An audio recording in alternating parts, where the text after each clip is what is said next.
সামনে পয়লা বৈশাখ আসছে। হ্যাঁ, পয়লা বৈশাখ। পয়লা বৈশাখে অপচয় হয় কিনা, অপব্যয় হয় কিনা? এটাকে পয়লা বৈশাখকে সমস্ত অপচয় এবং অপব্যয় থেকে বাঁচিয়ে রাখেন। দেখবেন অনেক সাশ্রয় হবে। আপনি অর্থনীতির দিক থেকে চিন্তা করেন না, অর্থনীতির দিক থেকে চিন্তা করেন। পয়লা বৈশাখকে এই ঈদের সময় আলোকসজ্জা করে না, ঈদের ঈদ যেটা ধর্মের মুসলিম উম্মতে মুসলিমার ধর্মীয় উৎসব ঈদ উল ফিতর, ঈদ উল আজহা, ওই সময় আলোকসজ্জা করা হয়, সীমিত আকারে হলেও করা হয়। ডক্টর আফামো খালেদ সাহেব, এই উপদেষ্টা, ধর্ম উপদেষ্টা ছিলেন যিনি আগের সরকারে, ডক্টর আফামো খালেদ সাহেব, ওনার সামনে যখন এই কথা উঠেছে যে আলোকসজ্জা করতে হবে, উনি বলেছেন কি দরকার আলোকসজ্জা, এটা বিদ্যুতের অপচয় হবে, আলোকসজ্জা করবো না আমরা। এখন সচিব সাহেবরা যারা আগে থেকে আছেন সচিবালয়, বলে স্যার এটা সমস্যা হয়ে যাবে, চলে আসছে তো একটা প্রচলন, এটা ইয়ে করেন না, বন্ধ করেন, এটা হোক, আমরা সীমিত আকারে করি।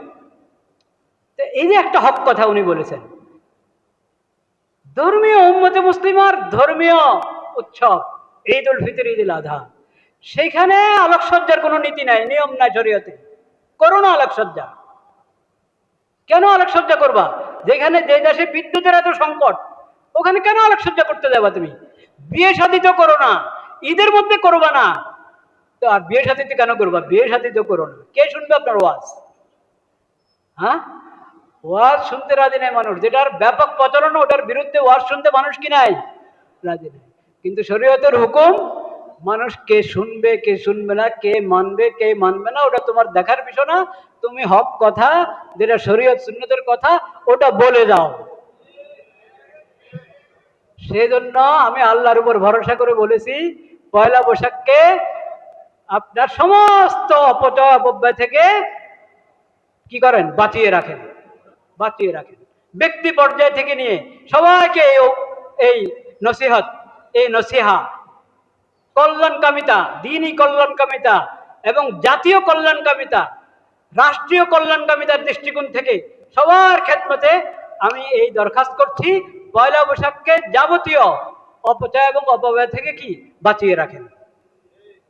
আর এটা তো মুসলমান বলতে জানে, মুসলিম উম্মতের উৎসব হলো ঈদ উল ফিতর আর ঈদ উল আজহা, সাপ্তাহিক উৎসব হলো ঈদ জুমা, এবং তাদের বাৎসরিক হজ, সেখানে সেটা হয় মক্কা মুকাররমা, আরাফাতে এবং কোথায়, মিনাতে।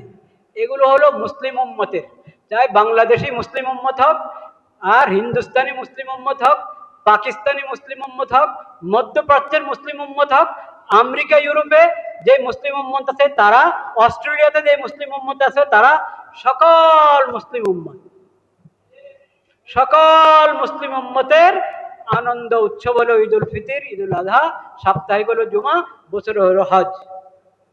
কিন্তু সেটা সব ধরনের শিরিক থেকে মুক্ত থাকে, সব ধরনের অশ্লীলতা থেকে মুক্ত থাকে, সব ধরনের বেহায়াপনা থেকে মুক্ত থাকে, সব ধরনের বেদাত এবং জাহেলিয়তের সকল রীতিনীতি থেকে মুক্ত থাকে।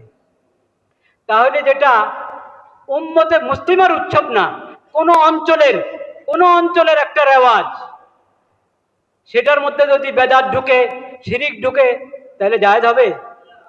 সকল শিরিক থেকে দূরে থাকতে হবে, সকল শিরিক থেকে, সকল বেদাত থেকে দূরে থাকতে হবে, সকল জাহেলিয়তের সকল রীতিনীতি থেকে কি দূরে থাকতে হবে।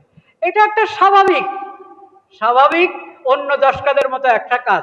এটাকে যদি শরীয়ত বানিয়ে নেওয়া হয় তো এটা একবারে হারাম, আর যদি শরীয়তের ঈদের মতো উৎসব বানিয়ে নেওয়া হয় তাহলেও হারাম। আল্লাহ তাআলা এই কথা বুঝার তৌফিক দান করে। মুসলিম উম্মত যখন ইসলাম কবুল করেছে, নবী করিম সাল্লাল্লাহু আলাইহি ওয়াসাল্লামের দাওয়াতে ঈমান এনে যখন ইসলাম কবুল করেছে, ইসলাম গ্রহণ করার আগে তাদের আঞ্চলিক, তাদের বংশীয় যত ধরনের উৎসব ছিল, পর্ব এবং ঈদ ছিল, এই উৎসব পর্ব ছিল, ও সব কিছু তারা ভুলে গেছে। মক্কাওয়ালারা ভুলে গেছে, মদিনাওয়ালারা ভুলে গেছে। হ্যাঁ, মক্কাওয়ালারা ভুলে গেছে, মদিনাওয়ালারা ভুলে গেছে।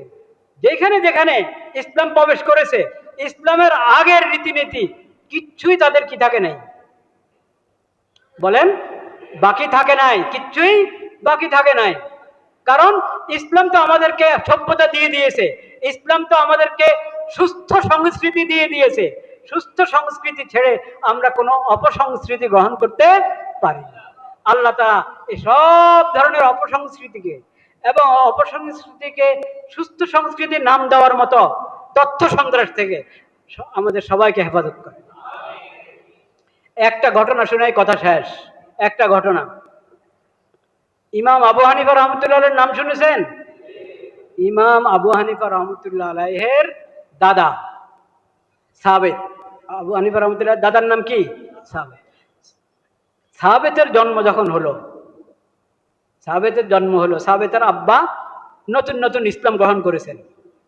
উনি ছিলেন ইরানি সংস্কৃতির মানুষ, ইরানি সভ্যতার মানুষ ছিলেন, তৎকালীন ইরানের পারস্য। উনি যখন মুসলিম হলেন, এখনো ইসলামের সব শিক্ষা হাসিল করেন নাই, মুসলমান হলেন। তো এই উনি মুসলিম হলেন, ওনার ঘরে সাবেত ইমাম আবু হানিফার দাদার জন্ম হলো, বলেন সুবহানাল্লাহ। তখন কুফাতে খলিফাতুল মুসলিমিন আমিরুল মুমিনিন আলী রাদিয়াল্লাহু তাআলা আনহু, কে? আলী রাদিয়াল্লাহু, চতুর্থ খলিফা, নবীজির জামাতা, ফাতেমা রাদিয়াল্লাহু তাআলা আনহার স্বামী আলী রাদিয়াল্লাহু তাআলা আনহু হায়াতে আছে। তো এই সাবেতের আব্বা সাবেতকে নিয়ে আলী রাদিয়াল্লাহু তাআলার কাছে গিয়েছেন দোয়ার জন্য, দোয়া দিয়ে দিয়েছেন। ইমাম আবু হানিফার দাদা সাবেত দোয়া পেলেন কার? তো আলী রাদিয়াল্লাহু তাআলার সঙ্গে সাবেতের আব্বার এরকম আশা দেওয়া ছিল। তো উনি যদি পারস্যের মানুষ, তারা নওরোজ পালন করত। নওরোজ বুঝেন তো? নওরোজ ফার্সি শব্দ, নববর্ষ। উম্মা, নওরোজ মানে কি? নববর্ষ। নববর্ষ ওদের পারস্যদের কি নববর্ষ। যখন উনি মজুসি ছিলেন, মজুসি ধর্মের ছিলেন, তখন ওটা পালন করতেন। মুসলমান হওয়ার পরে এটা এখনো বুঝে সারেন নাই যে এটা তো জাহিলিয়তের রীতিনীতি। ইসলামে তো সেই নওরোজ বলতে কিছু নাই, ইসলাম এটা উনি বুঝেন না, এখনো শিখতে পারেন নাই। তো উনি বলেন, আচ্ছা এটা ভালো একটা দিন, এখানে তো দেখি না কেউ তো পালন করে না, যাক আমি একটা হাদিয়া নিয়ে যাই কার কাছে? আলী রাদিয়াল্লাহু তাআলার কাছে। তো উনি একটা হাদিয়া নিয়ে গেলেন আলী রাদিয়াল্লাহু তাআলার কাছে, নিয়ে পেশ করলেন। এটা কি? হুজুর এটা তো নওরোজের হাদিয়া। বুঝে গেছেন উনি, জানেন যে তো পারস্যের মানুষ ছিল, ওখানে নওরোজ পালন করতে, এখন নতুন নতুন মুসলিম হয়েছে, এখনো সবকিছু ঠিক না, ইসলামের কোনটা ইসলামের শিক্ষা, কোনটা জাহেলিয়তের রীতিনীতি, এগুলো বুঝে সারে নাই। তো নওরোজের হাদিয়া নিয়ে এসেছে। আলী রাদিয়াল্লাহু তাআলা একটা কথা বললেন, একটা কথা, এত বড় শিক্ষা, পুরা দুনিয়ার যে জায়গায় যে মুসলিম আছে, সে যদি এই একটা বাক্য বুঝে ফেলে, তাহলে জাহেলিয়তের সকল রীতিনীতি থেকে সে বেঁচে থাকবে এবং নবীজির সুন্নায় হবে, ইসলামের শিক্ষা হবে তার জন্য যেমন দিন, তাওহীদের দিন, তেমন সেটাই হবে তার জন্য সুস্থ সংস্কৃতি এবং সুস্থ সভ্যতা। বলেন সুবহানাল্লাহ। আলী রাদিয়াল্লাহু তাআলা কি বলেছেন?